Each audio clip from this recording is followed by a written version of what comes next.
बिस्मिल्लाहिर्रहमानिर्रहीम। अल्लाहुम्मा सल्लि व सल्लिम अला सय्यिदिना मुहम्मदिन व अला आलि सय्यिदिना मुहम्मदिन कमा तुहिब्बु व तर्दा बि अन तुसल्ली अलैहि सल्लल्लाहु तआला अलैहि वसल्लम। जुमेरात के दिन पहली सात या आठवीं सात में, पहली सात यानी सूरज निकलने के बाद, और आठवीं सात, अब अगर दिन आपका 12 घंटे का होता है तो 12 सातें होती हैं, उसके हिसाब से आप कैलकुलेशन कर लीजिए। ठीक है, पहली सात उमूमन आठवीं सात ज़ोहर के आसपास आ जाती है, और जिन लोगों को सातों का इल्म नहीं है, उसको गुणा भाग नहीं कर सकते, तो बेहतर है कि सूरज निकलने के बाद पढ़ ले। सीधा सीधा तरीका ये है। जुमेरात के दिन के आमाल जिसके ज़रिए आपके रोज़ी में और आपके जो ऑफिसरान हैं या आपके अकरबा रिश्तेदार, बहुत सारे लोग शिकायत करते हैं कि हमारे रिश्तेदार हमको मानते नहीं, हमारा एहतराम नहीं करते। रोज़ी और नौकरी के लिए, मोहब्बत और तस्खीर के लिए ये 4 अस्मा जो है जुमेरात के दिन पढ़े जाते हैं। जो गरीब और मुफलिस शख्स हो, जिसके अंदर गुर्बत और कल्लाशी बहुत ज़्यादा उसको परेशान कर रही हो, तो उसको चाहिए कि जुमेरात के दिन उठे, फजर की नमाज़ तो हर रोज़ पढ़ना चाहिए। जुमेरात के दिन उठे, सूरज निकलने के फ़ौरन बाद या गनियो 1060 मरतबा पढ़े, इंशाअल्लाह तबारक व तआला वो मालामाल हो जाएगा। अल्लाह ताला गैब से उसको रिस्क अता फरमाएगा। क्या पढ़ना है? या गनियो।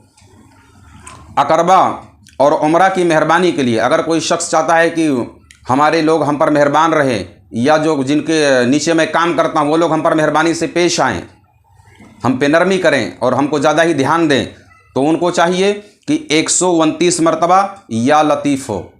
कितनी मरतबा? 129 मरतबा या लतीफ़ों का बिरद करें, और उस शख्स जिसको अपने ऊपर मेहरबान करना है उसका नाम लेकर दुआ करें कि या अल्लाह फ़ुला इब्ने फ़ुला को मुझ पर मेहरबान फरमा, ताकि हमारा यह मकसद पूरा हो। तीसरा इसम है अर्रज़्ज़ाक़ो, ये 308 मरतबा। कितनी मरतबा?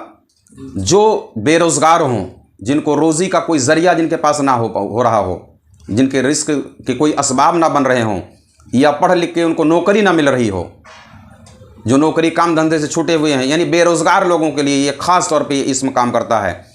और रज़्ज़ाक़ो यानी पढ़ना क्या है? या रज़्ज़ाक़ो या रज़्ज़ाक़ो या रज़्ज़ाक़ो, ऐसा 308 मरतबा पढ़ें, और अपने रोज़ी के लिए अल्लाह से दुआ करें कि या अल्लाह इसमें अर्रज़्ज़ाक़ की हुर्मत व बरकत से हमारे रिस्क के दरवाज़े खोल दे। इंशाअल्लाह तबारक व तआला चंद ही हफ्ते गुजरेंगे कि अल्लाह ताला आप पर रिस्क के चारों तरफ से दरवाज़े खोल देगा। चौथा इसम है वदूदो। क्या है? वदूदो। बहुत सारे लोग के घरों में आपस में मियाँ बीबी में इंतशार रहता है, बाप बेटे को नहीं चाहता या बाप बेटे को नहीं चाहता, बराबर है, यानी एक दूसरे की मोहब्बत लोगों के दिलों में नहीं होती, इंतशार का पूरा पूरा घर शिकार हो जाता है, एक दूसरे से लड़ते भिड़ते हैं। बात समझ में आई?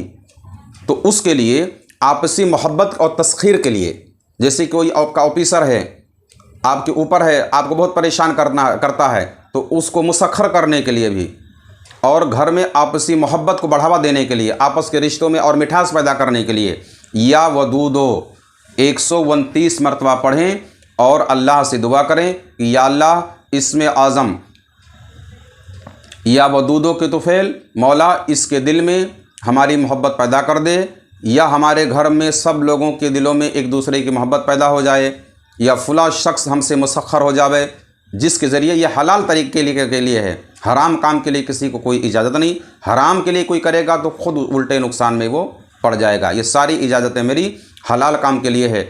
मखलूक के लिए इजाज़त है कि वो अल्लाह के अस्माए हुस्ना में, इन अस्माए हुस्ना में से इन अस्मा का चुनाव करें, और उसी तवस्सुल से दुआ करें जो उसके मकासिद हो। अल्लाह तबारक व तआला की बारगाह में दुआ है, मौला करीम जुमेरात के दिन या गनियो या लतीफ़ो या रज़्ज़ाक़ो या वदूदों की बरकतों से हम सबको मालामाल फरमाए। आमीन सुम्मा आमीन बिरहमतिका या अरहमर राहिमीन।